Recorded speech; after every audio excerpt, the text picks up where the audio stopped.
রোদের মধ্যে লাইনে দাঁড়িয়ে যুবসাথীর ফর্ম ফিল আপ তো করে এসেছিলে, কেউ কেউ অনলাইন থেকেও ফর্ম ফিল আপ করেছিল, কিন্তু তাদের টাকা ঢুকেছে আর ম্যাক্সিমাম বেকার ছেলে মেয়েদের টাকাই ঢোকেনি।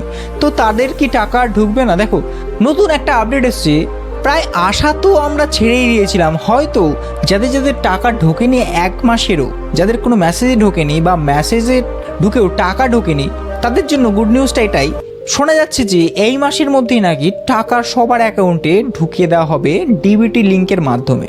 তো তোমার ব্যাংকে যদি ডিবিটি লিঙ্ক করা থাকে অথবা ব্যাংক সিডিং করা থাকে, খুবই ভালো খবর যে তোমরা খুব তাড়াতাড়ি টাকা পেতে চলেছো। আর যদি ডিবিটি লিঙ্ক না করা থাকে, তখন ব্যাংকের সাথে আধার কার্ডের লিঙ্ক প্লাস ব্যাংকের সাথে ডিবিটি এবং ব্যাংকের সিডিং অবশ্যই করে নেওয়াটা দরকার।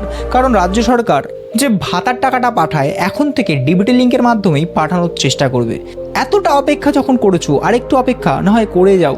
দেখো, ভোটের পরে আমরা আশা করেছিলাম যে কাজ আবার শুরু হবে, তবে নতুন আপডেটে শোনা যাচ্ছে যে এই মাসের মধ্যেও টাকা ঢুকে যেতে পারে। এর মধ্যে যদি কারো টাকা ঢুকে থাকে অবশ্যই কমেন্ট করে জানিও, এবং এরকম ধরনের ভিডিও পেতে অবশ্যই চ্যানেলটিকে সাবস্ক্রাইব করো। ধন্যবাদ।